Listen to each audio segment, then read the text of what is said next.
আমি গ্যারান্টি দিতে পারি 10 বছর লাগবে না। বাংলাদেশে যদি 300 জনের 151 জন আপনি এরকম বানাতে পারেন, 5 বছরও লাগবে না, 2 বছরে বাংলাদেশ দাঁড়িয়ে যাবে। আরে ভাই, 2টা ঔষধ খালি প্রয়োগ করা লাগবে। এখানে একটা খাদ্যে ভেজাল বন্ধ করা লাগবে, আর দুর্নীতি বন্ধ করা লাগবে। এমনি দেশ দাঁড়িয়ে যাবে। দাঁড়াবে না মানে? মালয়েশিয়াতে যখন চলাফেরা করতাম, বাংলাদেশের চাইতে প্রায় 5 ডবল বড় দেশটা। আমার প্রতিদিন অনুষ্ঠান ছিল প্রায় 1,500-2,000 কিলোমিটার দূরে। চিন্তা করতাম এইভাবে যাওয়া, রাতের বেলা কি না কি হয়। ওই দেশ সম্পর্কে তো আমি ভালো জানতাম না। মরুভূমি, পাহাড়, পাথর আর পাম গাছ। 200 কিলো 300 কিলো চলে যাচ্ছি রাতের বেলা। ড্রাইভার আমারে বলছে, কোনো ভয় নেই হুজুর, শুধু আল্লাহ ছাড়া কেউ সামনে আসবে না। আমি ওই দিন মনে মনে ভাবতাম, আল্লাহ, আমার দেশটা মাত্র 1150 কিলোমিটার। আমার দেশের তুলনায় এই দেশ প্রায় 5 ডবল। আমার দেশে এক জেলা থেকে আরেক জেলায় যেতে গেলে গায়ের ভেতরে ছমছম করে। এখন বাজে রাত 11:30। পরে আমি এই সিরাজগঞ্জ থেকে কুষ্টিয়ায় যেতে 2-3 জায়গায় আল্লাহর ওলিদের সাথে দেখা হবে। না, তোরা পাহারা দিচ্ছে ভালো। এমন কিছু অলি আছে যারা বলবে, হুজুর যা দোয়া নিয়ে এসেছেন সব দিয়ে যান। কিন্তু মালয়েশিয়াতে আপনি চিন্তা করেন, 500 কিলো 700 কিলোমিটার, গাড়ি 120, 130, 140 চলছে, কোনো ভয় নেই, শরীরের ভেতরে ছমছম করে ওঠে। তো ড্রাইভার অভয় দিচ্ছে যে কোনো ভয় পাবেন না, আল্লাহ ছাড়া আপনার সামনে কেউ আসবে না। আমরা এরকম একটা দেশ দেখতে চাই না? এই কথা বলতে গেলে কারো কাছে মনে হয় এটা রাজনীতি মনে হবে, কারণ তাদের কাছে তো এটা ভালো লাগবে না, কারণ তারা কয়েকবার চ্যাম্পিয়ন হয়েছে। আমরা আর চ্যাম্পিয়ন হতে চাই এই দেশকে নিয়ে? আমরা চ্যাম্পিয়ন হতে চাই, কিন্তু দুর্নীতি না, দুর্নীতি মুক্ত। কথা বলেন ঠিক কিনা? সিরাজগঞ্জ জেলা বাঙ্গাসী উন্নয়ন ফোরামের উদ্যোগে সিরাতুন নবী সাল্লাল্লাহু আলাইহি ওয়াসাল্লাম মাহফিলের সামনে বসা এই যে কর্দমাক্ত জায়গায় যারা দাঁড়িয়ে আছেন, বসে আছেন, বিভিন্ন জায়গাতে পর্দা আড়ালে সম্মানিত মা এবং বোনেরা আছেন, প্রশাসনের ভাইরা আছেন, সবাইকে নিয়ে আল্লাহর দরবারে শুকরিয়া জানাচ্ছি, আলহামদুলিল্লাহ। পৃথিবীতে যে যেখানে যেই নেক কাজ করে, কিয়ামতের দিন ওইগুলো তার পক্ষে অথবা বিপক্ষে সাক্ষী দেবে। প্রশ্ন আসতে পারে, নেক কাজ করলেও বিপক্ষে সাক্ষী দেবে মানে? হ্যাঁ, ওই নেক কাজের ভেতরে যদি আপনার এখলাস না থাকে, রিয়া আসে, লোক দেখানোর কোনো বিষয় এসে যায়, কিয়ামতের দিন ওই নেক কাজ আপনার পক্ষে না বিপক্ষে দাঁড়াবে। এই জন্য বহু শহীদকে আল্লাহ জাহান্নামে দেবে, যারা মানুষের কাছে নাম পাওয়ার জন্যে, লোক দেখানোর জন্য শহীদ হয়েছিল, ভেতরে এখলাস ছিল না। বহু দানশীল মানুষকে জাহান্নামে দেবে যাদের এখলাস ছিল না। বহু আলেমকেও জাহান্নামে দেওয়া হবে যাদের এখলাস ছিল না। আল্লাহ আমাদের হেফাজত করেন, আমিন। সম্মানিত উপস্থিতি, আজকে সিরাতুন নবী সাল্লাল্লাহু আলাইহি ওয়াসাল্লাম মাহফিল আপনারা দিয়েছেন। যদিও এ মাস চলছে রবিউস সানি মাস, সারা বছর রসুলের সিরাত নিয়ে আলোচনা করা যায়। আমাদের এই দেশগুলোতে একটা ট্র্যাডিশন হয়ে দাঁড়িয়েছে যে আমরা শুধু 12ই রবিউল আউয়াল এইটাকেই মনে করে নবীজির জন্মদিন, মৃত্যুদিন, এই শেষ না। নবীজিকে আল্লাহ পাঠিয়েছিলেন এই পৃথিবীতে যদিও রবিউল আউয়াল মাসে, কিন্তু তার কর্মপন্থা, কর্মপদ্ধতি শুধু রবিউল আউয়ালে শেষ হয়ে যায়নি, সারা বছর ছিল না, ছিল না। তিনি 17 বছর থেকে আরম্ভ করে 40 বছর পর্যন্ত একটা দল বানিয়েছিলেন, সংগঠন, হিলফুল ফুদুল বলা হয়, শান্তির সঙ্গ। শান্তি প্রতিষ্ঠা করার জন্য চেষ্টা চালিয়েছিলেন, কিন্তু পারেননি। আপনারা শুনতেছেন ভাই, এটা একটা ক্লাস চলছে, আমরা একটা ক্লাস করবো ইনশাআল্লাহ। এই যে 23টা বছর চিন্তা ভাবনা করে দেখলেন যে শান্তি আসে না কেন? এটাকে আমার দুর্বলতা নাকি আমার সংগঠনের দুর্বলতা? ওই সময় তিনি পুরা আরব জাহানের ভেতরে লক্ষ্য করে দেখলেন যে 36টা জাতি, গোত্র, এই যে বংশ, গোত্র, দল যাই বলেন, এরকম 36টা গোত্র আছে। 36টা গোত্রের 36 জন লিডার আছে, দলপতি আছে। ওই সময় 40 বছর থেকে তিনি হেরা পাহাড়ে, আমরা বলি অনেকে জনই ধ্যান করেছিলেন। হ্যাঁ, ধ্যানই করেছিলেন। কিন্তু আমাদের দেশের মানুষ অনেকে যে ধ্যান করে, এই ধ্যান না, আমাদের দেশের মানুষও ধ্যান করে না, বিভিন্ন জায়গায় বিভিন্ন পীর সাহেবরা ধ্যান করে। নবীজির ধ্যান এইটা ছিল না। উনি এই 23 বছর একাধারে চেষ্টা চালানোর পরে চিন্তা করলেন যে শান্তির জন্য আমি সংঘ বানালাম, সংগঠন বানালাম, কাজও করলাম কম বেশি, তো শান্তি তো আসে না। উনি এই চিন্তা ভাবনা করেছিলেন, এই গবেষণায় ছিলেন যে শান্তি আসে না কেন দেখি। নবীজির দৃষ্টিতে তার চিন্তা ভাবনায় যেটা ধরা পড়েছিল এই 40 বছরে হেরা গুহায়, সেটা এইটা। আমি আর রাহিকুল মাখতুম থেকে বলছি। তিনি দেখলেন পুরা আরব অঞ্চলের ভেতরে 36টা লিডার এরা কাজ করে 36টা গোত্রের জন্য। ওই সময় 3টা প্রতিষ্ঠিত জাতি ছিল, একটা ইহুদি, একটা খ্রিস্টান আর একটা মুশরিক। আর একটা জাতি ছিল নিভু অবস্থায়, তারা হানিফ গোত্রের মানুষ। হযরতে খাদিজাতুল কুবরা, আবু বকর সিদ্দিক, ওয়ারাকা ইবনে নাওফেল, এই সমস্ত মানুষগুলো এই ধর্ম, ইব্রাহিম আলাইহিস সালামের ধর্ম এরা মেনে চলত, কিন্তু তারা শিরিক করত না। এই আপনারা কথা বললে আমারে বসিয়েছেন, কথা বন্ধ করেন। ওই সময় জাতীয় নেতা একজন ছিল ইহুদিদের, মারহাব বলা হয় তার নাম। খ্রিস্টানদের একটা জাতীয় নেতা ছিল মুখাইরে। মুশরিকদের একটা জাতীয় নেতা ছিল, তার নাম আবু জেহেল। জাতীয় নেত্রী ছিল ওই জামানায় 3 জন পুরা আরব অঞ্চলের ভেতরে। আবু লাহাবের স্ত্রী ছিল উম্মে জামিল, আবু সুফিয়ানের স্ত্রী ছিল হিন্দা, আর আবু জেহেলের স্ত্রী ছিল নাকিরা। 3 3 6 আর ওদিকে 36, কত হয়? 42, কত হয়? উনি ধ্যান করে এইটা পেয়েছিলেন যে পুরা আরব জাহান অশান্ত করে রেখেছে, আজ মানুষের কপালে শান্তি নেই। আমি যত চেষ্টা করছি পারছি না এই 42 জনের কারণে। সুতরাং এই 42 জনের মাথা থেকে খাদ্যের ঝুড়ি বলেন, ক্ষমতার ঝুড়ি বলেন, যাই আছে এগুলো নামিয়ে আবু বকরের মতো, হযরত ওমরের মতো মানুষের মাথায় দেওয়া লাগবে। উনি চিন্তা ভাবনা করি এইটা নিয়ে এসেছিলেন 23 বছর পর। তাকে আল্লাহ যেটা দিয়ে আরম্ভ করেছিলেন তার নাম এলেম। ইকরা বিইসমি রাব্বিকাল্লাযী খলাক। নবীজি তিনবার বললেন না আমি পড়তে জানি না, মা আনা বিকারি। ফেরেশতা জিবরাইল 3য়বার তাকে বুকের ভেতরে নিয়ে একটা চাপ দিয়ে বলেন ইকরা বিইসমি রাব্বিকাল্লাযী খলাক। আপনি পড়েন আপনার প্রভুর নামে যিনি আপনাকে বানিয়েছেন। তাফসিরে ফি জিলালিল কোরআন সৈয়দ কুতুব লিখেছেন মুহাম্মদুর রাসূলুল্লাহ এবার 1টা 2টা না 5 আয়াত পর পর জিবরাইল ফেরেশতার সাথে তিনি পড়ে শেষ করে ফেললেন। প্রশ্ন আসলো, হে মুহাম্মদ, আমি 3বার আপনাকে বলেছি ইকরা, পড়েন, আপনি 3বার বললেন আমি জানি না, আমি পারি না। আপনি এবার যে 5 আয়াত আমার সাথে পরপর পড়লেন কি করে? নবীজি ওই দিন বলেছিলেন ইয়া আখি জিবরাইল, হে ভাই জিবরাইল, বারবার আপনি আমাকে পড়তে বলেন, কি পড়বো আমি? আপনি তো বলেননি যে কার নামে পড়া লাগবে, কি পড়া লাগবে। যখনই বলেছেন বিইসমি রাব্বিকা, রবের নামে, আমি কিন্তু দেরি করি নাই। এখান থেকে কিয়ামত পর্যন্ত আমার যত অনুসারী উম্মত আসবে তাদের শিক্ষা দিলাম পড়তে হলে রবের নামে পড়া লাগবে।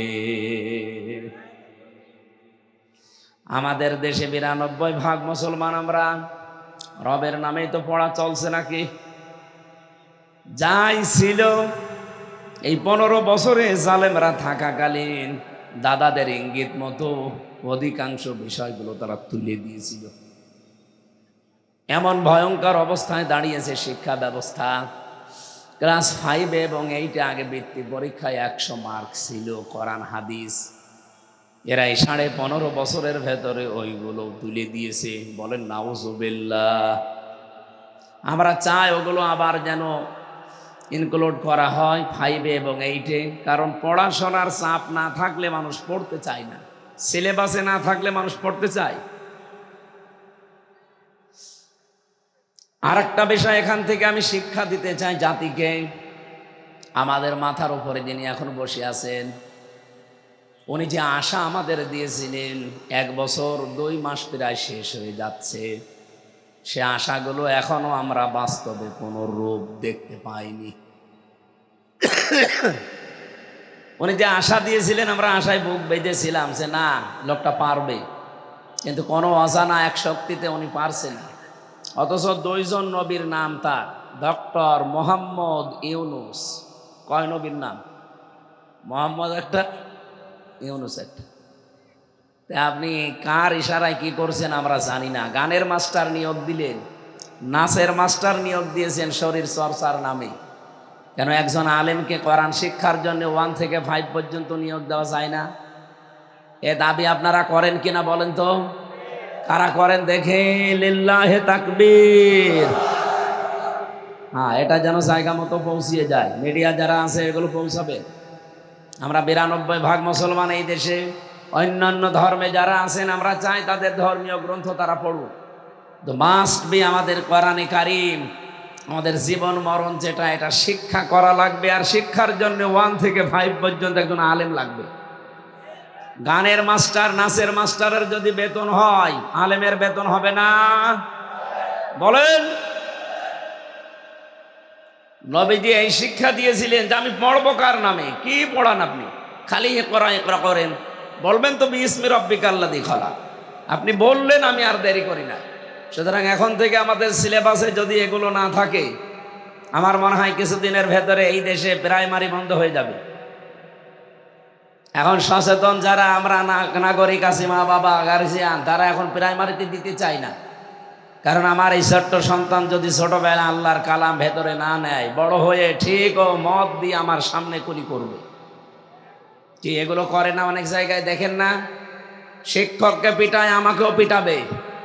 এই জন্য বহু জায়গায় আমরা দেখছি এখন ক্যাডেট মাদ্রাসা বলেন, কিন্ডারগার্টেন বলেন, এরপরে নোরানি বলেন, এখানে আজ বাবা মা গার্জিয়ান যারা 2 বছর 3 বছর 5 বছর এখানে পড়ি, এরপরে 6-এ ভর্তি করে দেয়।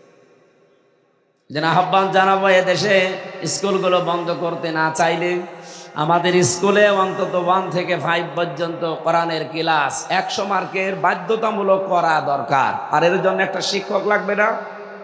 বলেন বলেন, লাগবে না? নবীজি ফিরে আসলেন ওখান থেকে। খাদিজা রাদিয়াল্লাহু তাআলা আনহা ওই সময়ও মুশরিকা, উনি এখনো ঈমান আনেননি। যদিও তিনি শিরিক করতেন না, তারপরও তো তিনি ঈমান আনেননি।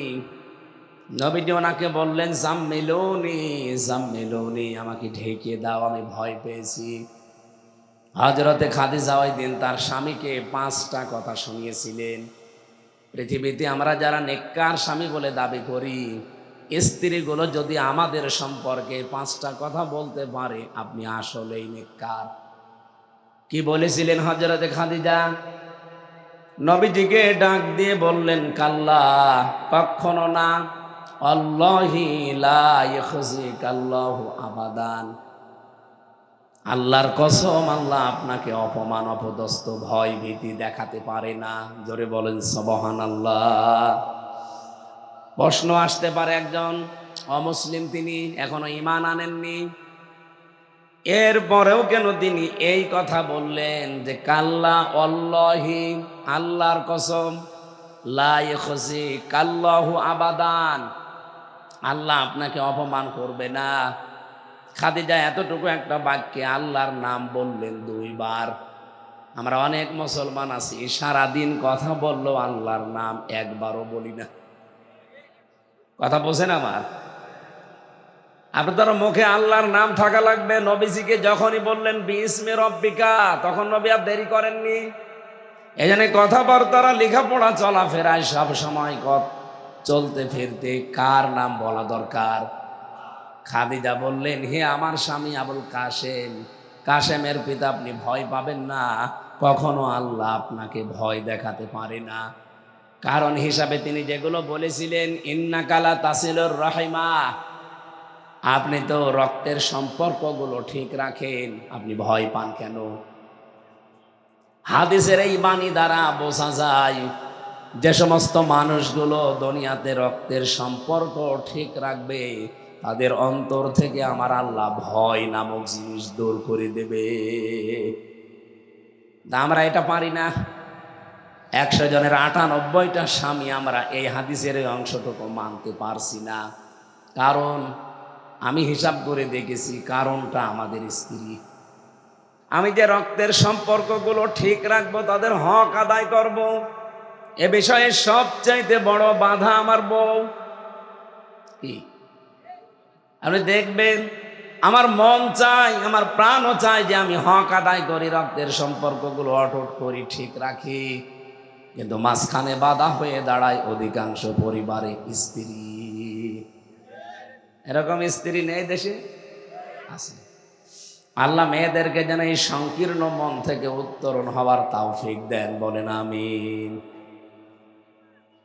হযরতে খাদিজা ওই সময় বলেছিলেন, হে মুহাম্মদ আবুল কাসেম, আপনি রক্তের সম্পর্কগুলো ঠিক রাখেন, এই জন্য আপনার কোনো ভয় নেই।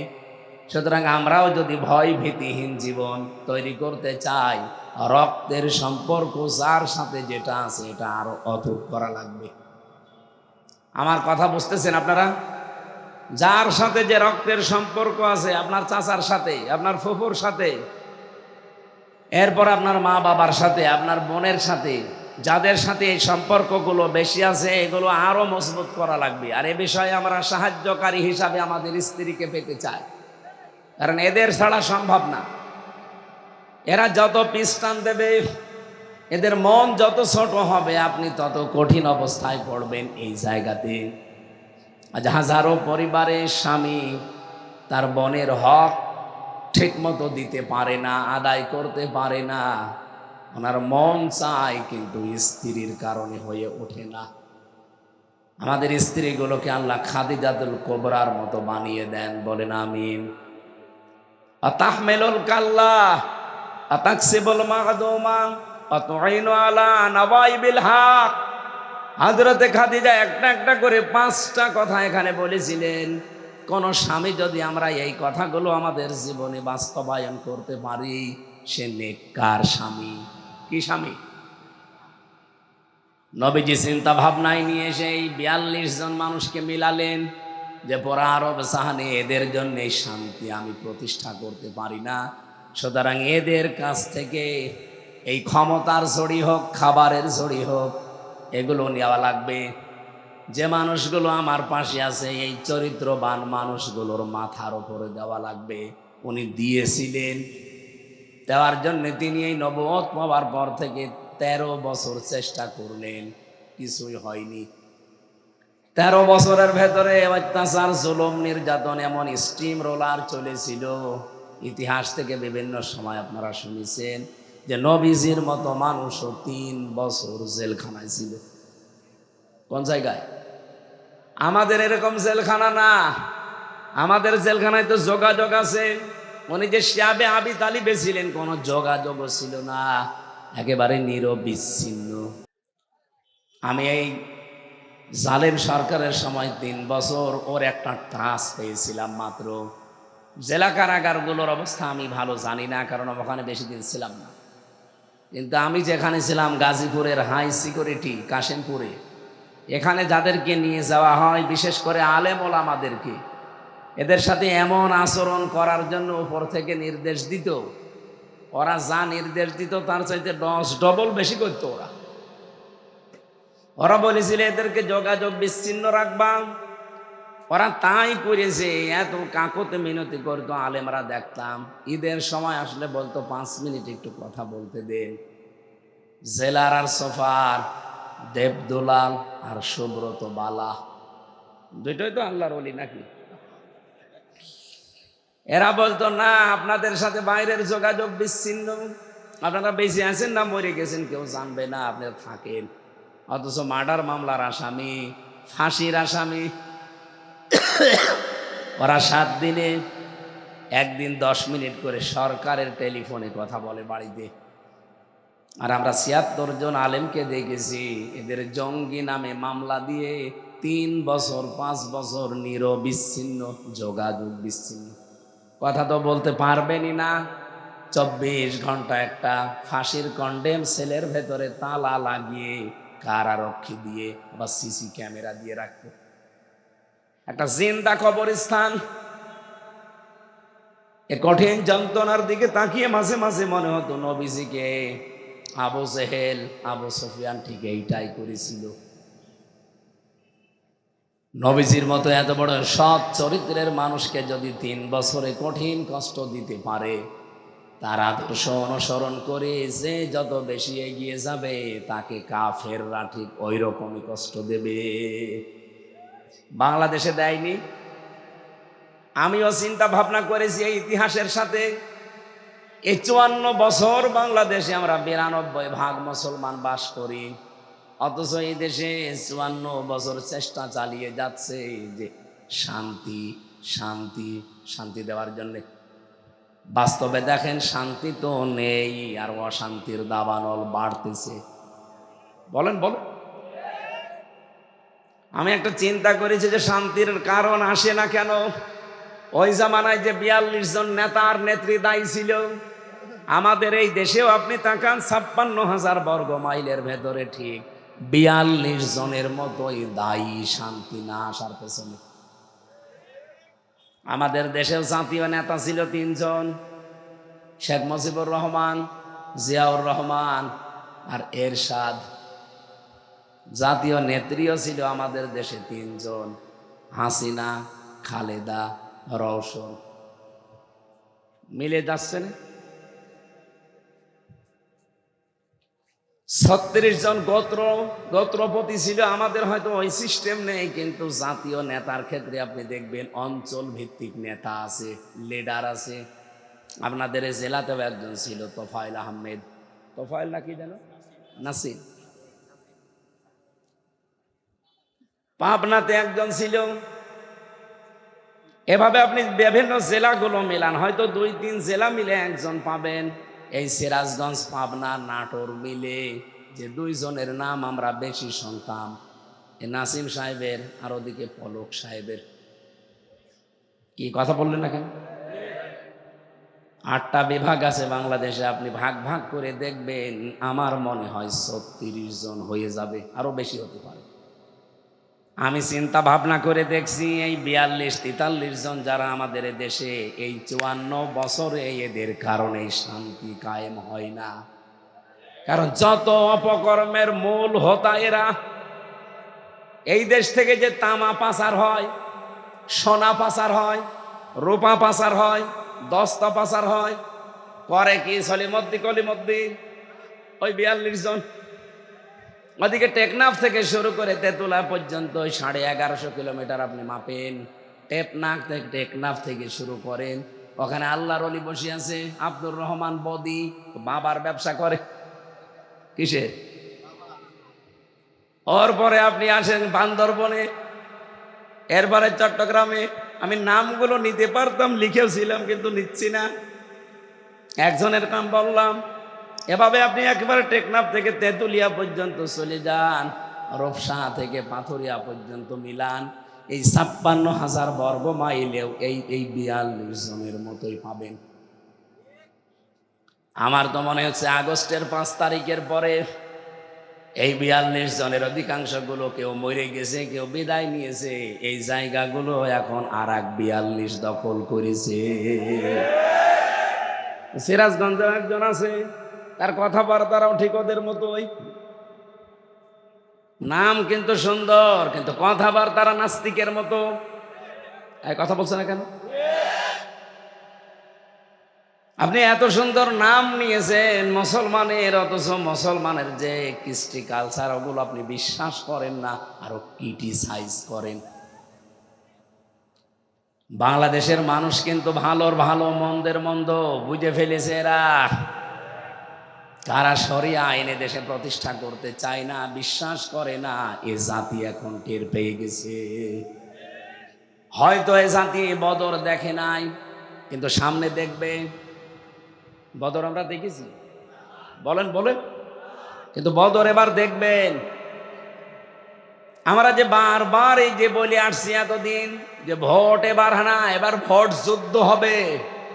ভোট না, কি হবে? ভোট যুদ্ধ। বদরের ময়দানে যে যুদ্ধ হয়েছিল, আপনি দেখেন তাকিয়ে, বাবার বিরুদ্ধে সন্তান অস্ত্র ধরেছে, স্বামীর বিরুদ্ধে স্ত্রী অস্ত্র ধরেছে। কথা বলেন না কেন? এবারও আপনি ভোট যুদ্ধে দেখবেন অনেক সন্তান তার বাবার বিরুদ্ধে দাঁড়িয়ে যাবে, অনেক স্ত্রী তার স্বামীর বিরুদ্ধে দাঁড়িয়ে যাবে। কারণ এটা বদরের ময়দানে ওই জামানায় ইসলাম থাকবে না থাকবে না এইরকম একটা পজিশন তৈরি হয়ে গিয়েছিল। বাংলাদেশের এখন ঠিক এইটাই চলছে। এবার যদি ইসলাম থাকে থাকবে, না হলে যে ষড়যন্ত্রের ভাত পেতে আছে, বিজয় যদি আমরা হতে না পারি, আল্লাহর কসম ইসলাম কিন্তু বিদায় করার সব লাইন ওকে করা আছে। এই জন্য আমাদের সামনে এটা শুধুমাত্র ভোট না, এটা ভোট যুদ্ধ। যুদ্ধের ময়দানে যেমন শুধু তসবিহ নিয়ে হয় না, হয় যুদ্ধের ময়দানে গেছেন আপনি তসবিহ হাতে করে সুবহানাল্লাহ সুবহানাল্লাহ হবে? হবে না। তার প্রমাণ কি? শাপলা চত্বর। কথা বলেন না কেন? ওটা যুদ্ধের ময়দান ছিল। আপনি কি নিয়ে গেছেন? তসবিহ নিয়ে, যায় নামাজ নিয়ে গেছে। ওখানে তসবিহ যায় নামাজের কাজ ওরা নিয়েছে, যা সেইটার পরিবর্তে আপনি কিছু নিয়ে যেতে পারতেন। যদি একটা লাঠিও নিয়ে যেতেন বাঁশের, তাও তো নিজেকে সেভ করতে পারতেন। কোরআনে কারীম আমাদের এই শিক্ষায় দিয়েছে, ওয়াইদ্দু লাহুম মাসতাতা'তুম মিন কুওয়াতি ওয়া মির রিবাতিল খাইল ইলা আখিরি আয়া। হে নবী, ইসলাম ধ্বংস করার জন্য ওরা যেটা হাতে নিয়েছে, আপনি ওইটা উল্টিয়ে ইসলামের পক্ষে কাজে লাগান। ওরা আজ ইসলাম ধ্বংস করার জন্য মিডিয়াগুলো হাতে নিয়েছে। দেখেন, আগস্টের 5 তারিখের পরে শয়তানের যত মিডিয়া সব এখন মুনাফিকদের হাতে। কথা বলেন না কেন? আর আমাদের হাতে কি আছে? আমরা চাই অবিলম্বে দিগন্ত টেলিভিশন, ইসলামিক টেলিভিশন, এগুলো অতি সত্বর খুলে দেওয়া হোক। এটা চান না আপনারা? আওয়াজ তোলা দরকার। দায়িত্বে যারা আছে সারা বাংলাদেশে এই দায়ে আওয়াজটা তোলা দরকার। 1 বছর 2 মাস হয়ে গেল, কি তদন্ত করেন আপনি? মিডিয়া না থাকলে ওরা মিথ্যাকে সত্য বানিয়ে প্রচার করবে। কারণ আমরা শুনেছি যে একটা কথা নাকি বারবার 10 বার বললে মিথ্যাও সত্য হয়ে যায়। ওরা এতদিনে সময় টিভি, 71 টিভি, ডিবিসি টিভি দিয়ে তাই করেছে। একটা মিথ্যা কথাকে 10 বার, 20 বার, 50 বার বলতে বলতে এটা সত্য মনে করেছে মানুষ। পরবর্তীতে ওইটার উপরেই বিচার করেছে। এই কথা বলে না কেন? আল্লামা সাঈদীর নামে যে বিচার সাজিয়েছে, ওনার নাম আপনি এখনো দাখিল পরীক্ষায় দেখবেন লেখা আছে দেলাওয়ার হোসাইন সাঈদী, অথচ তার নামে বিচার বানিয়েছে দেল্লু শিকদার। কোথায় দেলাওয়ার হোসাইন সাঈদী আর কোথায় দেল্লু শিকদার? আকাশ পাতাল। এই মিথ্যাটাকেই বারবার বলতে বলতে তারা সত্য বানিয়ে ফেলিস। এক কথা বলেন না কেন? জেলখানায় আল্লাহরে বান্দার সাথে আমি একবার দেখা করেছিলাম, মাত্র একবার। উনি যে কয়টা কথা আমাকে বলেছিলেন তার ভেতরে এই কথাটাও ছিল যে আমি দেল্লু শিকদার না, আমার নাম দেলাওয়ার হোসাইন সাঈদী। ওরা আমার নামকে বিকৃত করে পাল্টিয়ে দেল্লু শিকদার দিয়ে বিচার করে আমারে ফাঁসির রায় দিয়েছে। শেষে আবার যাবজ্জীবন, এমনকি আমৃত্যু কারাদণ্ড দিয়েছে। এটা ডাহা মিথ্যা কথা। এটা করেছিল যার বদৌলতে তার নাম মিডিয়া এবং দাদা। কথা বলছে না কেন? আমাদের হয়তো দাদা নেই, কিন্তু দাদার বাপ আছে। কে? আমরা আল্লাহর উপরে ভরসা করি। এই 42 জনের মাথা থেকে এবং ক্ষমতা বলেন, খাবার বলেন, এগুলোর জড়ি সব নামাবো। এমন মানুষকে আমরা ওই জায়গায় বসাতে চাই, অধ্যাপক জাহিদুর রহমানের মতো মানুষ, ডক্টর আব্দুস সামাদের মতো মানুষ। 300 জন লাগবে না, মাত্র 151 জন যদি এবার কোরআনে কারীম বুকে নিয়ে ওই জায়গায় যেতে পারে, এতদিনে দেশের মানুষ যারা না খেয়েছিলেন খাবার নিয়ে পারবেন না। আমরা এই আশা কি আন্দাজে করি নাকি এর ভিত্তি আছে? আর ভাই, বাইরের দেশগুলোতে আমি গিয়েছি। মালয়েশিয়া 2004 সাল থেকে তারা দাঁড়িয়ে গেছে, অথচ আমাদেরও নিচে ছিল তারা। সিঙ্গাপুরের দিকে তাকান, আজ বিশ্বে 257টা রাষ্ট্র। এই রাষ্ট্রগুলোর ভেতরে যদি আপনি 10টা রাষ্ট্রকে এক জায়গায় করেন, সিঙ্গাপুর তার ভেতরে ধরা লাগবে। কোথায় ছিল তারা? মাছ ধরে খেত। ওই যে জেলে বলে, জেলে, চারিদিকে সাগর আর মাঝখানে একটা দ্বীপ, এদিকে ওদিকে মাত্র 42 কিলোমিটার। অথচ বিশ্বের মানচিত্রে সিঙ্গাপুর বলে আপনাকে একটা রাষ্ট্র ধরা লাগবে। কোথায় চলে গেছে? শুধুমাত্র আইনের প্রয়োগ আর সততার কারণে। এই কয়েকদিন আগে আমি একটা দৃশ্য দেখলাম। খ্রিস্টান যারা আমাদের উন্নতি দেখতে পারে না, ইহুদি যারা আমাদের সহ্য করতে পারে না, তারা পর্যন্ত বাংলাদেশ সম্পর্কে এখন একটা কথা বলতে বাধ্য হচ্ছে যে আগামীতে বাংলাদেশ জামাতে ইসলামী রাষ্ট্রীয় ক্ষমতায় যাওয়া দরকার 5 কারণে। কয় কারণে? তার ভেতরে একটা কারণ আমি পড়ে খুব ভালো লেগেছে। ওরা বলছে জামাত ইসলামের লোকজন সৎ, যোগ্য, ভদ্র এবং নির্ভীক। এরা যে সৎ, ভদ্র, সততা নিয়ে চলে, এদের সাথে যে কথা বলা যায় এর প্রমাণ বাংলাদেশের মানুষ এই 54 বছরের ভেতরে কিন্তু পেয়েছে। আমাদের 2 জন মন্ত্রী ছিল। এক কথা বলেন না কেন? আপনি দেখবেন এই 2 জন মন্ত্রীর সাথে যারাই কাজ করেছে তারা যদিও অন্য ধর্মের মানুষ, তারপরেও এই 2 জনের জন্য তাদের ভগবানের কাছে পর্যন্ত দোয়া করেছে। আমি তো মাওলানা মতিয়ার রহমান নিজামীর জন্য এক হিন্দুকে দোয়া করতে শুনেছি যে তার কাছে আমি ছিলাম। একজন মেম্বার পর্যন্ত দুর্নীতি মুক্ত হয় না অনেক জায়গায়, অথচ তিনি একজন মন্ত্রী ছিলেন। শুধু দুর্নীতি মুক্ত না, 4 আনা দুর্নীতি তার মন্ত্রণালয় পাওয়া যায়নি। তিনি দায়িত্ব পালন করার পর 36 টাকা বেঁচেছিল, ওইটাও রাষ্ট্রকে ফেরত দিয়েছে। আপনি এর চাইতে আবার কি দেখতে চান? যে তারপরও ভালো মানুষ লাগবে? মানে এর চাইতে বেশি ভালো মানুষ চাইলে আরে মানুষ দিয়ে হবে না, ফেরেশতা লাগবে। কথা বলেন না কেন? খ্রিস্টানরা যেখানে বাধ্য হচ্ছে যে এরা সৎ, ভদ্র, এদের সাথে কথা বলা যায়, আমার তো মনে হচ্ছে এই কথার সূত্র ধরে 1500 বছর আগে আবু জেহেল যেমন নবীজিকে বলতো আস-সাদিক আল আমিন, ঠিক সেটা মিলে যাচ্ছে। সুতরাং এর চাইতে ভালো মানুষ পেতে হলে আর জামাত ইসলামী দিয়ে হবে না, এ দেশে কোনো দল দিয়েই হবে না, ফেরেশতা লাগবে। আপনাদেরকে আমি ইবনে মাসউদের একটা হাদিসের ইবারত শোনাচ্ছি, আরবিটা বলছি, যদি বাংলা বলতে বলেন আমি বলবো। আন ইবনে মাসউদ রাদিয়াল্লাহু তাআলা আনহু قال قال سمعت رسول الله صلى الله عليه وسلم فاتبعوا الصراط الأعظم। বাংলা বলা লাগবে। আবার বাংলা বললে মনে করবেন না যে হুজুর মনে হয় দিকে টেনে বলছে। ফাত্তাবিউস সিরাতাল আযম, তোমরা অনুসরণ করো তাদের যাদের দ্বারা ইসলাম তাড়াতাড়ি কায়েম করা সম্ভব। এই বাংলাদেশে 73টা দল এখন কাজ করছে। আপনি নিজের থেকেই বলবেন এই দেশে এখন তাড়াতাড়ি ইসলাম কায়েম করার সম্ভাবনা কাদের দ্বারা বেশি? আপনি অন্য কোনো নামে দলের নাম বলতে পারবেন না, কারণ তাদের দ্বারা সম্ভব না। ইউনিয়নের মেম্বার থেকে আন্তর্জাতিক মহল পর্যন্ত পুরাটা কমপ্লিট করা সততা দিয়ে, যোগ্য মানুষ দিয়ে যদি চালাতে চান, আল্লাহর কসম এই দেশে জামাত বাদ দিয়ে আর কিছু পাবেন না। হ্যাঁ, হয়তো ইউনিয়ন চালাতে পারবেন, উপজেলা চালাতে পারবেন, পৌরসভা চালাতে পারবেন, কিন্তু মন্ত্রণালয় চালানোর মতো, আন্তর্জাতিক মিডিয়াগুলো, আন্তর্জাতিক বিষয়গুলো ডিল করার মতো মানুষ আপনি মিলান, সততার সাথে মিলান, নেই। যাদেরকেই দেবেন তারা আঙ্গুল ফুলে কলা গাছ হয়ে যাবে।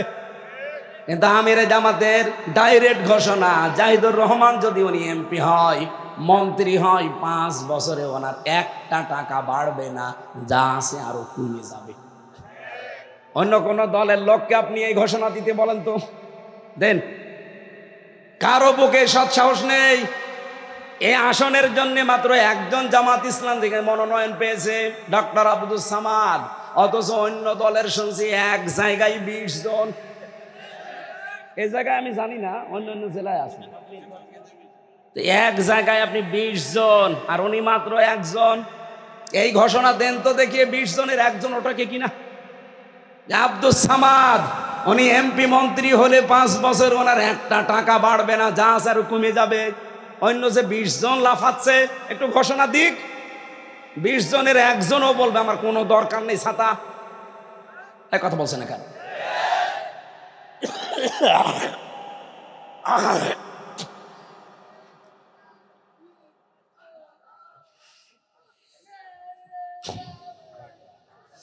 আমার ভাইরা, আমি যে কথা তুলেছিলাম সিরাত মাহফিল নাম দিয়েছেন, নবীজির সিরাত থেকে এইটা এখন নেওয়া দরকার।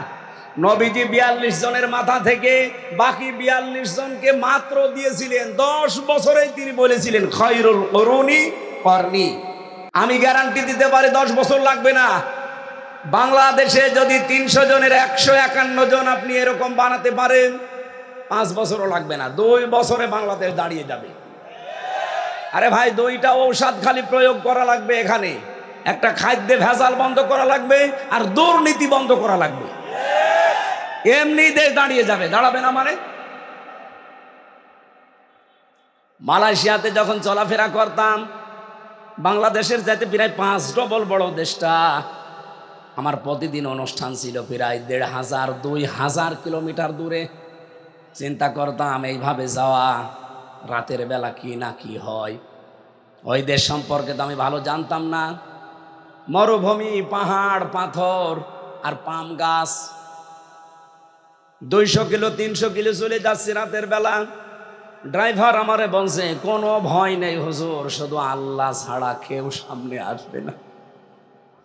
আমি ওই দিন মনে মনে ভাবতাম, আল্লাহ, আমার দেশটা মাত্র 1150 কিলোমিটার। আমার দেশের তুলনায় এই দেশ প্রায় 5 ডবল। আমার দেশে এক জেলা থেকে আরেক জেলায় যেতে গেলে গায়ের ভেতরে ছমছম করে। এখন বাজে রাত 11:30। পরে আমি এই সিরাজগঞ্জ থেকে কুষ্টিয়ায় যেতে 2-3 জায়গায় আল্লাহর ওলিদের সাথে দেখা হবে। না, ওরা পাহারা দিচ্ছে ভালো। এমন কিছু অলি আছে যারা বলবে হুজুর যা দোয়া নিয়ে এসেছেন সব দিয়ে যান।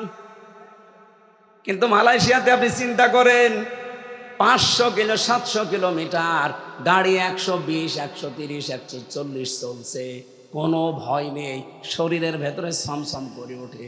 তো ড্রাইভার অভয় দিচ্ছে যে কোনো ভয় পাবেন না, আল্লাহ ছাড়া আপনার সামনে কেউ আসবে না। আমরা এরকম একটা দেশ দেখতে চাই না? এই কথা বলতে গেলে কারো কাছে মনে হয় এটা রাজনীতি মনে হবে, কারণ তাদের কাছে তো এটা ভালো লাগবে না, কারণ তারা কয়েকবার চ্যাম্পিয়ন হয়েছে। আমরা আর চ্যাম্পিয়ন হতে চাই এই দেশকে নিয়ে? আমরা চ্যাম্পিয়ন হতে চাই, কিন্তু দুর্নীতি না, দুর্নীতি মুক্ত। কথা বলেন ঠিক কিনা? এই জন্য বিশ্বের মডেল যারা, তারা অলরেডি কিন্তু বুঝে ফেলেছে। আপনি দেখেন না, আমির জামাতের সাথে সিরিয়াল, এখন বিভিন্ন দেশের রাষ্ট্রদূতদের সিরিয়াল এমনি না। আমার আজকে তেলাওয়াতকৃত আয়াতের সাথে একটা মিল আছে। আমরা কি একটু কথা বলতে পারি? আপনাদের দাঁড়ানো তো কষ্ট হচ্ছে এই কাদার ভেতরে, এই জন্য আমার মনে হচ্ছে শেষ করে দিই। সূরা নূর 55 নম্বর আয়াতটা পড়েছি। 64টা আয়াত আছে, মদিনায় নাজিল হয়েছে, মাত্র একটা আয়াত পড়েছি।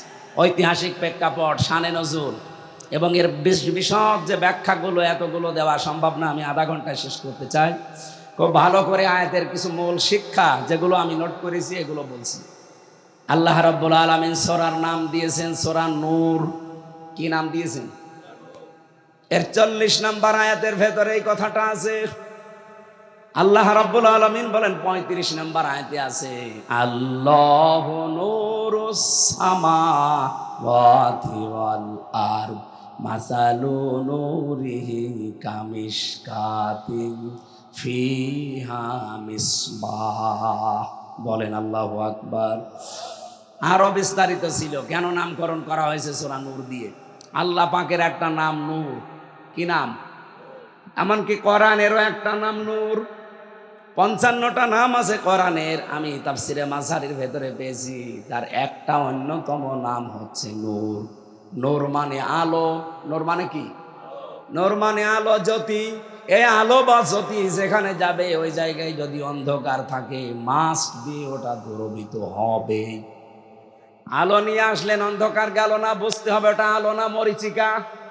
এই কথা বলেন না কেন? এই জন্য আল্লাহর আইনকে আলো বলা হয়। আল্লাহর আইনের বিপরীতে যত কিছু দুনিয়ায় তৈরি করা আছে, এই সূরা নূরের ভেতরে আল্লাহ জানিয়েছেন। এটা 39 নম্বর আয়াত। রব্বুল আলামিন বলেন আল্লাযীনা কাফারু আ'মালুহুম কাসারাবিন বিকিআতিন ইয়াহসাবুহু যামআনু মাআ হাত্তা ইযা জাআহু লাম ইয়াজিদুহু শাইআ ইলা আখিরি আয়াত। আল্লাহ পাক বলেন আর কাফের যারা, তাদের কাজকর্ম কেমন জানেন? তৃষ্ণার্ত মানুষ যখন পানি আছে মনে করে মরুভূমিতে ছুটতে থাকে, হঠাৎ পানি মনে করে এক জায়গায় যেয়ে দেখে না এটা পানি না, এটা মরিচিকা, বালির উপরে সূর্যের আলো লেগেছে, এই জন্য চিকচিক করছে। দুনিয়াতে কাফের যারা, মানুষের তৈরি করা আইনের পেছনে যারা ছোটে, ওরা মনে করে সমাজতন্ত্রে পুঁজিবাদের ভেতরে শান্তি আছে। জাতীয়তাবাদ বলেন, পুঁজিবাদ বলেন, ধর্ম নিরপেক্ষ মতবাদ বলেন, যত নিয়ম নীতি আছে মনে হয় এখানে শান্তি পাওয়া যাবে। কাছে যখন চলে যায় ওই মরিচিকার মতো শান্তি তো পায় না। কি পায় সেখানে? আল্লাহ ছাড়া আর কাউকে পাওয়া যায় না। এই 54 বছরে এটা প্রমাণ হয়েছে। বহু চেষ্টা করেছেন আপনারা, এবার থামেন। এবার ইসলামের কাছে, আল্লাহর আইনের কাছে একটু এসে দেখেন শান্তি কাকে বলে, কত প্রকার, কি কি কেমন করে শান্তি হয় আপনি দেখতে পাবেন। আমার এই 33 বছরের ভেতরে 9 বছর আমি ওয়াজ করছি, 3 বছর জেলে থেকেছি। এই 9 বছরের ভেতরে আমি মানুষকে বোঝাতেই পারলাম না যে রসগোল্লা একটা জিনিস। রসগোল্লা কি? একটা মিষ্টি জাতীয় জিনিস। আমি যদি এখন জাহিদ ভাইকে সামনে নিয়ে সাহিত্যিক ভাষা দিয়ে বলি যে রসগোল্লা এরকম সাদা হয়, এরকম গোল হয়, এরকম রসের ভেতরে ডোবানো থাকে, এটা খেতে এমন স্বাদ, একেবারে জীবন মরণ পর্যন্ত আমি ওয়াজ করলাম, খেতে দিলাম না। উনি কিয়ামতের আগে টের পাবে রসগোল্লা কি। সাইদি সাহেব 60 বছর চিল্লিয়েছে, আমরাও চিল্লাচ্ছি 12-13 বছর, 9 বছর। কত মানুষ সারা জীবন আমরা চিল্লানো পাল্লানো করছি যে আল্লাহর আইন, আল্লাহর আইন। এটা আজ 54 বছর হয়ে গেল আমরা কায়েম করতে পারি না। আপনাদেরকে আমরা বোঝাবো কি করে যে শান্তি কি জিনিস। আল্লাহর আইনটা এবার কায়েম হতে দেন। আমার তো আশা এবার কায়েম হবে। যারা আছেন তাদেরকে নিয়ে হবে, যদি না থাকেন আপনাকে বাদ দিয়ে আল্লাহর আইন এবার কায়েম হবে ইনশাআল্লাহ। আপনাকে নিয়ে হবে, আর আপনি যদি বিরোধিতা করেন আপনাকে বাদ দিয়ে ইসলাম এবার সংসদে যাবে। আর যদি এবার যায়, শান্তি কি বলে, রসগোল্লা কি জিনিস আপনি টের পাবেন। পৃথিবীতে কোন জায়গায় ইসলাম এখন প্রতিষ্ঠা পায়নি, শুধু আফগানিস্তান বাদ দিয়ে। ওখানে কি শান্তি? হ্যাঁ, ওই দেশ সম্পর্কে উল্টাপাল্টা ধারণা বিশ্বের কাফের মুশরিকরা আমাদেরকে দিচ্ছে, কিন্তু কি শান্তি আপনি চেয়ে দেখেন। কিছু নিজ নিয়ে আমার ভেতরেও তাদের সম্পর্কে যদিও মতভেদ আছে যে এই বিষয়গুলো আরো স্যাক্রিফাইস করা দরকার, কিন্তু সেখানে আল্লাহর আইন 100 ভাগের 100 ভাগ আছে। এই জন্য শান্তি কি তারা টের পেয়েছে। বিশ্বের কাফের মুশরিক ইহুদি খ্রিস্টানরা ভালো করে জানে এরা আফগানিস্তানে যে শান্তি পাচ্ছে, এটা যদি বিশ্বের মুসলমানেরা জানে, এ দল মত বাদ দিয়ে তখন ছুটবে আল্লাহর আইনের দিকে।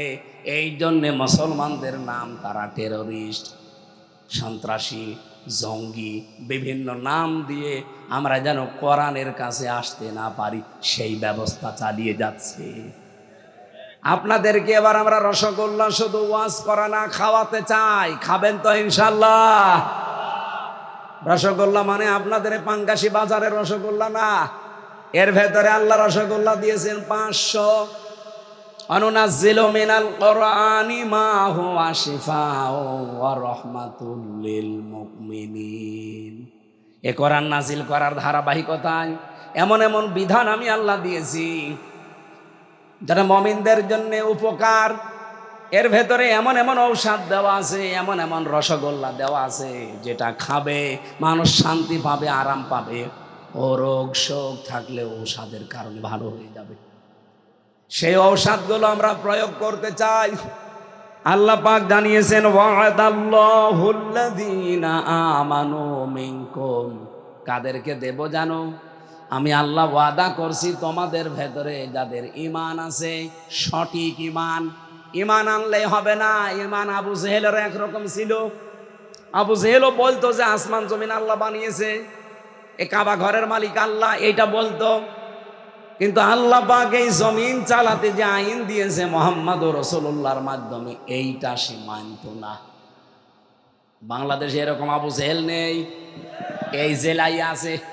ও আসমান জমিন আল্লাহ বানিয়েছে ও বিশ্বাস করে, কাবা শরীফ আল্লাহর ঘর বিশ্বাস করে, কিন্তু আল্লাহর এই আইন দিয়ে জমিন চালানো লাগবে, তখন বলতে গেলে বলে এটা ধান্দা, এটা তো দুর্নীতি বা এটা রাজনীতি। এরকম কথায় দেশে মানুষ বলে না?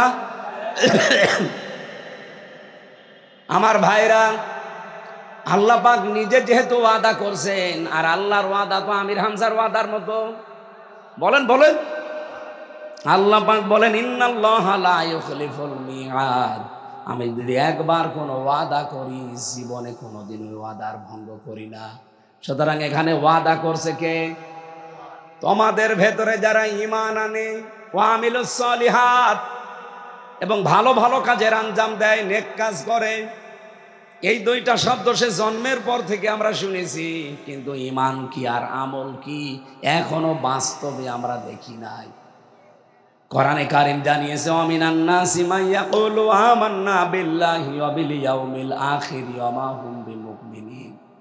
নবী, মানুষ অনেক আছে এমন যারা বলে আল্লাহ তোমাকে বিশ্বাস করি, কিয়ামতেও বিশ্বাস করি, কিন্তু এরা মুমিন না।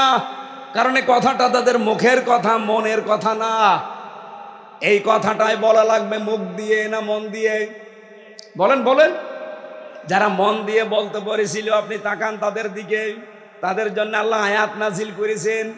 যারা শুধু মুখে না মন দিয়ে বলতো লা ইলাহা ইল্লাল্লাহ মুহাম্মাদুর রাসূলুল্লাহ, আল্লাহ তাদের প্রতি এত খুশি হয়েছিলেন। কোরআনে কারীম জানিয়েছে রাদিয়াল্লাহু আনহুম ওয়া রাদু আন। রব্বুল আলামিন বলেন আমি আল্লাহ যেমন তাদের উপরে খুশি হয়ে গেছি, তারাও আমার উপরে খুশি। জোরে বলেন সুবহানাল্লাহ। আমি এই রাদিয়াল্লাহু আনহুর ব্যাখ্যা পড়ে দেখেছি, আল্লাহ পাক সাহাবায়ে কেরামের প্রতি খুশি হওয়ার পেছনে আমি 6টা কারণ পেয়েছি। এদিকে তাকান, আমাদের উপরে আল্লাহ খুশি হবেন, রাজি হবেন যদি ওই 6টা কারণ পাই। 1 নম্বরে সাহাবীদের মুখের কথার সাথে মনের কথার 100 ভাগ মিল ছিল। একটু জোরে দেন। কিন্তু আমাদের মুখের কথার সাথে আজ মনের কথাটার মিল নেই। আগামীতে কি এরকম করা যাবে? আর মুখ দিয়ে যেটা বলবেন ওইটা যেন আপনার মনের কথা হয়। আল্লাহ কবুল করেন, বলেন আমিন। রব্বুল আলামিন বলেন যদি সত্যি ঈমান সঠিকভাবে আনতে পারো আর ভালো ভালো কাজের আঞ্জাম দিতে পারো, আমি আল্লাহ কি করব জানো? লা ইস্তাখলিফান্নাহুম ফিল আরদ, জমিনের খলিফা বানাবো তোমাদেরকে, খেলাফতের দায়িত্ব দেব। কামাস্তাখলাফাল্লাযীনা মিন ক্বাবলিহিম, তোমাদের পূর্বে যারা বিদায় নিয়েছে তাদেরকে আমি দিয়েছিলাম এই 2টা কারণে। আর জমিনে যদি সত্যিই তোমরা খেলাফতের দায়িত্ব পালন করতে পারো, কয়েকটা উপকার দুনিয়ায় দেখতে পাবে। 1 নম্বরে ওয়ালা ইউমাক্কিনান্না লাহুম দীনাহুম আল্লাযী ইরতাদা লাহুম, তোমাদেরকে আল্লাহ প্রতিষ্ঠা দান করবেন। এই আয়াতটা পড়ার পরে আমার বাংলাদেশের সাথে মিলিয়ে মনে হয় আল্লাহ এখনই আয়াতটা আমাদের জন্য নাজিল করছেন। এদেশের ঈমান কিছু মানুষের এমন কঠিন, ইস্পাত পাথরের মতো শক্ত, এবং তাদের আমল, তাদের বিশেষ করে দিনের আমল আর রাতের আমলগুলো, এগুলো আমার আল্লাহ হয়তো খুশি হয়ে গেছেন। তাদেরকে আল্লাহ জমিনের শাসন ক্ষমতা দিয়ে কিছু উপকারের কথা বলেন। কি উপকার করব জানো? 1 নম্বরে আমি আল্লাহ যেই দিনের উপরে রাজি আছি ওই দিন তোমাদের ওখানে প্রতিষ্ঠা করে দেব, তার নাম ইসলাম। বলেন বলেন। বহু মানুষ বিরোধিতা করছে এই দেশে এবং করবেও আন্তর্জাতিকভাবে, কিন্তু আল্লাহ বলেন ঈমান আর আমল যাদের সত্যিই সঠিকভাবে আমি পেয়ে যাব, তাদের সাথে আমার ওয়াদা এই যে জমিনের খেলাফতি তাদেরকে দেব। এবার আল্লাহ যেন আয়াতটা আমাদেরকে দেখান, তার নিজের পছন্দ করা দিন, যেটা আল ইয়াউমা আকমালতু লাকুম দীনাকুম ওয়া আতমামতু আলাইকুম নি'মাতি ওয়া রাদিতু লাকুমুল ইসলাম দীনা। যেই দিনের উপরে তিনি রাজি আছেন সেই দিন, তার নাম আরো জোরে। 4,500 দিন আছে দুনিয়ায়, ধর্ম আছে, কোন ধর্মের উপরে আল্লাহ রাজি না। একমাত্র ধর্মের উপরে আল্লাহ রাজি, তার নাম ইসলাম। তার এই রাজি হওয়া, খুশি হওয়া ইসলামকে এবার বাংলাদেশে আমার মনে হচ্ছে আল্লাহ প্রতিষ্ঠা করবেন। এটা আল্লাহর 1 নাম্বার ওয়াদা। 2 নম্বরে ওয়ালা ইউবাদদিলান্নাহুম মিন বাদি খাউফিহিম আমনা। আল্লাহ বদল করে দেবেন তোমাদের জন্য ভয় ভীতির যে পরিবেশ, এই জায়গায় আল্লাহ নিরাপত্তা, শান্তি, স্বস্তি এইগুলো আল্লাহ দেবেন। এটা বাংলাদেশে আল্লাহ দেয়নি। আগে এই অনুষ্ঠানটা করতে 14 জায়গায় পারমিশন নেওয়া লাগতো, এরপরও ভয় ছিল, না জানি কখন কি হয়ে যায়। কিন্তু আল্লাহ এমন একটা ব্যবস্থা করে পরিবর্তন করে দিয়েছে, অনুমতি তো নেওয়াই লাগবে না, আর নিরাপদে বসে বসে কোরআন শোনা যাবে। এটা কি ওয়ালা ইউবাদদিলান্নাহুম মিন বাদি খাউফিহিম আমনা, ভয়ের পরে আল্লাহ নিরাপত্তা, শান্তি, স্বস্তি দেবে। এই আয়াত কি মিলছে না? বলেন বলেন, এখন কি করা লাগবে আমাদের? আল্লাহ বলেন ইয়াবুদুনানি লা ইউশরিকুনা বি শাইআ, তোমরা আল্লাহর ইবাদত করবা একনিষ্ঠভাবে এবং তার সাথে কোনো কিছুকে শরীক করবা না। আজ এই দেশে যারা বিভিন্ন জিনিসের পূজা করেন, আমরা কোরআনের অনুষ্ঠানগুলো থেকে তাদেরকে আহ্বান জানাই, দাওয়াত দেই যে মাটির তৈরি করা মূর্তির কাছে মাথা নত না করে এই মাটির মালিকের কাছে আসেন, মাথা নত করি। যে জিনিস নিজে দাঁড়াতে পারে না, যার পেছনে বাঁশ দেওয়া ছাড়া খাড়া হয়ে থাকতে পারে না। আপনি বাংলাদেশে যত মূর্তি আছে একটু দেখেন, আমি ছোট করছি না তাদের ধর্মকে, তারা তাদের ধর্ম মানুক, কিন্তু তাদের বিবেকের কাছে আমার প্রশ্ন, এই দেশে আজকে লক্ষ লক্ষ মূর্তি বিভিন্ন জেলাতে, বলেন তো একটা মূর্তিকে পাবেন পেছনে বাঁশ দেওয়া ছাড়া খাড়া হয়ে থাকতে পারে? বাঁশ ছাড়া জীবনও খাড়া হয়ে থাকতে পারবে না। তাও জায়গা মতো বাঁশ দিয়ে দেখবেন খাড়া করে রেখে দিয়েছে। আল্লাহ উদাহরণ দিয়েছে যে একটা মশা পড়লে মশা তাড়াতে পারে না, একটা মাছি পড়লে মাছি তাড়াতে পারে না। তাদের কাছে তুমি মাথা নত করো, তোমার বিবেকের ওপরে কি? এই জন্য আহ্বান জানাচ্ছি, আসেন মাটির তৈরি করার জন্য জিনিসের সামনে মাথা নত না করে দাওয়াত দিলাম, আসেন মাটির মালিক যিনি মহান রব্বুল আলামিন, তার সামনে কপাল নত করি। এ দাওয়াত আমরা দিতে পারি না? তারা হয়তো অজ্ঞ, না জেনে এগুলো করতে পারে। আপনি যদি একটু বিবেকের কাছে তাদের নাড়া দেন, দেখবেন পরিবর্তন হয়ে গেছে। যশোরের এক অধ্যাপককে পেয়েছিলাম, উনি বিসিএস ক্যাডার। ওনারে বলেছিলাম, স্যার আপনার ইসলাম কবুল করা লাগবে না, শুধু আমার এই কোরআন শরীফটা ইংরেজি হোক বাংলায় হোক আপনি একবার বুঝে বুঝে পড়বেন। ও আল্লাহ, 3 মাস পরে দেখি আল্লাহর বান্দা নিজের থেকেই বিবেকের তাড়নায় মুসলমান হয়ে গেছে। আজকে দেশে যেহেতু অন্যান্য ধর্মের মানুষ খুব বেশি না, আপনারা মাত্র 8 ভাগ আর আমরা 92 ভাগ। এই 8 ভাগ মানুষকে দাওয়াত দিচ্ছি, ফিরে আসেন আপনারা। ইয়াবুদুনানি, আমরা আল্লাহর ইবাদতে নিমগ্ন হই, মগ্ন হয়ে যাই। আল্লাহ যে ওয়াদাগুলো করছেন, ভয়ের যে সংস্কৃতি আছে, দাদাদের ভয়, আরো বিভিন্ন সাদা চামড়াদের ভয়, সব ভয় দূর করে শান্তি, স্বস্তি, নিরাপত্তা দিয়ে আল্লাহ আমাদের 56,000 বর্গ মাইল ঢেকে দেবে। এটাকে আমি বানালাম অমান দাখলাহু কানা আমিনা। আল্লাহ বলেন আমার কাবা শরীফে ঢুকলেই, এই এরিয়ার ভেতরে আসলেই তোমাদেরকে নিরাপত্তা, শান্তি, স্বস্তি দিয়ে দেব। কেন? কারণ কাবার এরিয়ার ভেতরে আপনি কোনো শিরিক পাবেন না। কথা বলেন না কেন? আমরাও যদি বাংলাদেশকে বহির্শত্রু থেকে মুক্ত করতে চাই, যদি দুশ্চিন্তা থেকে, ভয় থেকে, আতঙ্ক থেকে এই দেশকে যদি শান্তির আবাস ভূমি বানাতে চান, এই দেশের শিরিক বন্ধ করা লাগবে। কি কথা বললেন না কেন? এরপরেও আল্লাহ বলেন আমান কাফারা বাদা জালিকা। এতগুলো কথা বলার পরেও কেউ যদি উল্টা দিকে ফিরে যায়, ফাউলাইকা হুমুল ফাসিকুন, সেই জ্ঞান পাপী, সেই ফাসেক, সে হচ্ছে দুষ্কৃতিকারী। ওয়াকিমুস সালাতা ওয়া আতুজ যাকাত, যদি ওই পরিবেশ তোমাদের সামনে এসে যায়, তাহলে নামাজ কায়েমের ব্যবস্থা করবা, আরে দায়িত্ব আমি দিয়েছি এই জাহিদুর রহমানের মতো 151 জন যখন সংসদে যাবে তাদেরকে আল্লাযীনা ইম্মাক্কান্নাহুম ফিল আরদি আকামুস সালাতা ওয়া আতাবুজ যাকাত, এরা গেলেই প্রথমে এই আয়াতটা মানবে, নামাজের বিল আনবে, যাকাত ভিত্তিক অর্থনীতি দেশে কায়েম করে দেবে। আর যাদের টাকা ব্যাংকে ছাতা পড়ে যাচ্ছে, ছাতা পড়বে না, এককালীন দানের মাধ্যমে যাকাতের মাধ্যমে ঠিক গরিবের হাতে হাতে পৌঁছিয়ে যাবে। কি করে শান্তি নিয়ে আসা লাগে এগুলোর ঔষধ তো আছে, শুধু অ্যাপ্লাই করা লাগবে। এক কথা বলেন না কেন? ওয়াতিউর রাসূলা, রাসূলের আনুগত্য করো। জীবনের কোন জায়গায় বিশ্ব নবীর আদর্শ বাদ দিয়ে অন্য কারো আদর্শ মেনে নিও না।